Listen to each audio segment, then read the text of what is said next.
فاسألوا أهل الذكر إن كنتم لا تعلمون.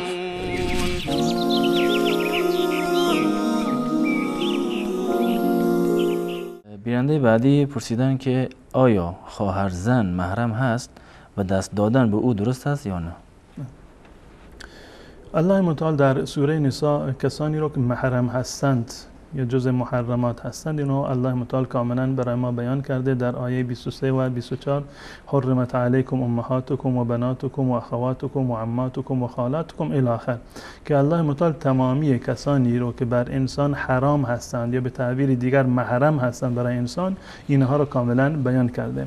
منتها یک نقطه در اینجا وجود داره که حرام بودن دقیقاً به معنی محرم بودن نیست. یعنی صرفاً این که ازدواج با یک زنی حرام باشد این دلیل این نیست که فلان زن محرم این مرد قرار میگیرن. بحث حرام بودن یعنی حرمت ازدواج یک امر دیگر هست، محرم بودن یک امر جداگانه هست. تمام کسانی که محرم هستند، این نقطه رو دوستان توجه بکنند، تمام کسانی که محرم هستند دو امر در اینجا عرض کردم داریم. یکی هستند محارم که محرم انسان هستند و نوع دوم محرمات که ازدواج با اونها حرام هست. تمام کسانی که محرم هستند، تمام کسانی که محرم انسان هستند ازدواج با اونها حرامه. ازدواج با تمامی محارم حرام هست. اما کسانی که حرام هستند، تمام کسانی که ازدواج با اونها حرام هست محرم قرار نمیگیرند. برعکس نیست. برعکس نیست. یعنی تمام محارم ازدواج با اونها حرام هست. اما تمام کسانی که ازدواج با اونها حرام هست محرم انسان شمرده نمیشن. به طور مثال من یک مثال عرض بکنم. ازدواج با زن کافر و مشرک حرامه. برای هر مسلمانی ازدواج با زن کافر و مشرک حرام است. اما آیا تمام زنان کافر محرم انسان هستند؟ نیستن. فرضاً یک انسانی 4 تا زن گرفته. 4 تا زن برای یک مرد مسلمان جایز هست که بگیرد. یک فردی 4 تا زن دارد، بیشتر از این زن گرفتن براش حرامه. اجازه نداده که بیشتر از این بگیرد. یعنی تمام زنهای دنیا غیر از این 4 نفر براش حرام هستند. این به این معنی نیست که هر کسی 4 گرفت این محرم تمام زنان دنیا می شود. پس بنابراین تمامی محارم ازدواج با اونها حرام هست، اما کسانی که ازدواج با اونها حرام هست همشون محرم انسان قرار نمیگیرن. در همین آیه 23 سوره نساء الله متعال در مورد خواهرزن هم این مطلب رو بیان کرده که جزء محرمات هستند. جزء محرمات که در ابتدای آیه الله متعال میفرماید حرمت علیکم امهاتکم، مادرانتون، خواهرانتون، مادرانتون، دخترانتون، خواهرانتون، عمه و خاله، اینها همه بر شما حرام هستند که تقریبا 13 مورد رو الله متعال در این آیه ذکر میکنند و یکی از این موارد همین خواهر زن هست. خواهر زن رو هم الله متعال در اینجا ذکر کرده و عنوانش این است که و ان تجمعوا بین الاختین، و ان تجمعوا بین الاختین، همون گونه که مادر و خواهر بر شما حرام هست، برای شما حرام هست که 2 تا خواهر رو یک جا جمع بکنید. یعنی ازدواج با 2 خواهر در یک زمان، همزمان یک فردی با 2 تا خواهر ازدواج بکنه، این ازدواج ناجایز و حرامی هست و جایز نیست این کار رو انجام بدن.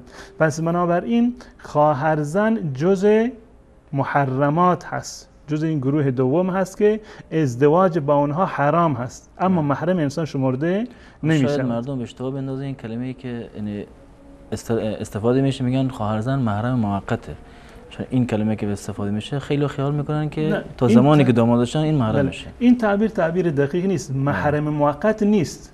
بله. جزء محرمات موقتی هست. بله. تفاوت داره این 2 تا تعبیر. وقتی میگیم محرم موقت هست، خب یعنی محرمه. حتی زن هم محرم موقت هست. تا زمانی که این عقد زناشویی در میانشون وجود داره، این زن و شوهر با هم دیگر محرم هستند. به محض اینکه طلاقش داد نامحرم میشوند. اون میشه جز محرم موقت مثلا. اما خواهر زن محرم موقت نیست، جز محرمات موقتی هست. یعنی تا زمانی که انسان با خواهر اولی ازدواج کرده، ازدواج با خواهر دوم حرام هست، جز محرمات هست، جز محارم نیست. از نظر محرمیت هیچ تفاوتی با زنهای بیگانه با این شوهر خواهر در واقع ندارد. و در ادامه همین آیه در آیه 24 الله متعال بعد از این که این موارد رو ذکر می‌کند می‌فرماید و احل لكم ما وراء ذلكم، غیر از این همه برای شما حلال هست. یعنی این که بالفرض یک فردی یک جایی ازدواج کرده، زنش رو طلاق میدهد یا اینکه زنش فوت میکند، برایش جایز هست که خواهر اون زن رو ازدواج بکنه. یعنی اون حرام بودنش از بین میرود. به محض طلاق دادن خواهر اولی یا فوت کردن خواهر اولی، ازدواج با خواهر دوم کاملا جایز است. اما اینکه دو تا خواهر رو همزمان ازدواج بکنند این در واقع حرامه. پس بنابراین با توجه به این خواهر زن جز محارم شمرده نمی شود، ازدواج با اون موقتا حرام هست و به محض طلاق دادن خانم اولی یا خواهر اولی یا وفات کردنش ازدواج با خواهر دوم کاملا جایز هست. پس بنابراین در میان شوهر خواهر و خواهر زن هیچ گونه محرمیتی وجود ندارد، احکامشون دقیقاً مانند احکام دو فرد کاملا بیگانه هست. پس بنابراین خلوت کردن هم جایز نیست، صحبت کردن هم جایز نیست و نشان دادن آرایش هم جایز نیست و دست دادن و همراه شدن یا سوار ماشین شدن و سوار موتورسیکلت شدن، هیچ کدوم از اینها جایز نیست.